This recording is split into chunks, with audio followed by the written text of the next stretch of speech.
Let's bring in our panel. Christina Bobb is an attorney and advisor for former President Trump, and Vernon Jones is a former Georgia state representative. Christina, I want to go to you first. House Republicans believe the special counsel announcement by Merrick Garland is a scheme to obstruct their committees already investigating Biden's family corruption. What are your thoughts on this? Well, yeah, of course it is. I mean, they're nervous about what he's going to say. They don't want Congress looking into what the Biden crime family is doing because they're finding a lot of really bad evidence and a lot of really bad information about the Bidens. And so they're trying to thwart that proceeding.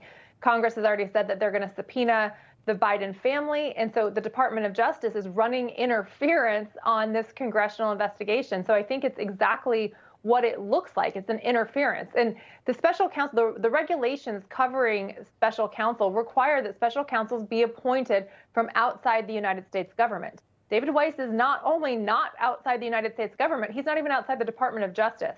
So this appears to be exactly what it looks like, an interference on the congressional investigation.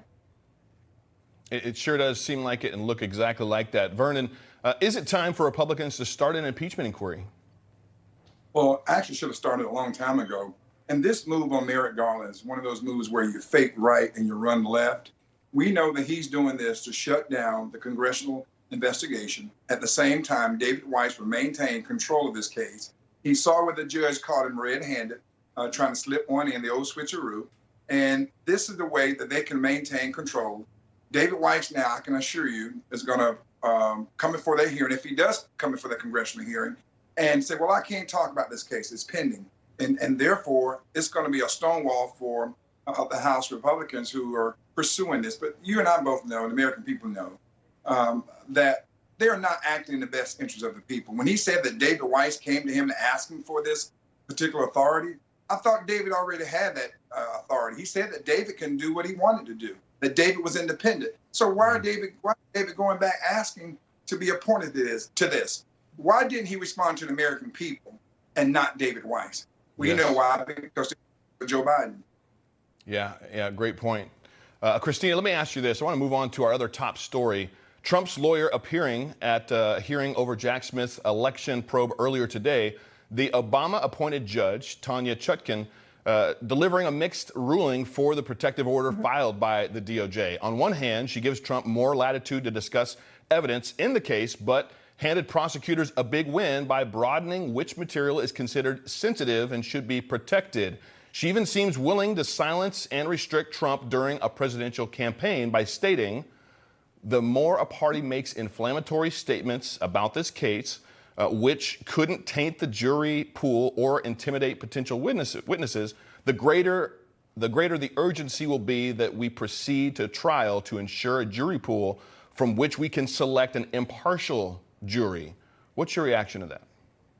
I was actually okay with her ruling. I thought, we didn't get everything that we wanted, but quite honestly, we got more than I thought we were going to get. So I was okay with it. I know there's been a lot of criticism about this judge and concern about whether she's going to be fair or not. And so the biggest thing that I took away from the hearing today is I was pleased that I think she actually listened to John Lauro, heard his arguments, and ruled accordingly. Now, of course, it would have been nice to have a few more victories in there, but I think it's okay. Donald Trump's still going to be able to talk about, he's still going to be able to speak publicly and give his opinions and talk about things. So I don't anticipate this impeding him too much.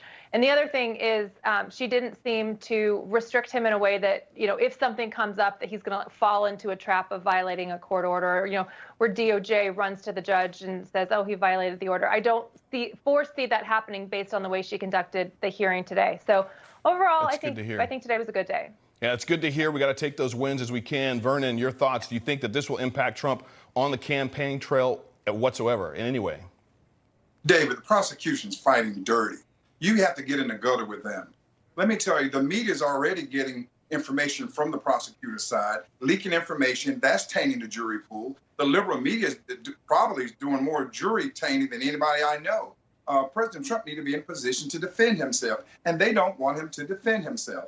And, it's his First Amendment. He should be able to express himself. But look, I don't think that judge is not going to get complaints from Jack Smith and others, and she is going to call another hearing, and she's going to try to go at Trump. I can assure you this deck is stacked. This is coming out of Washington, D.C.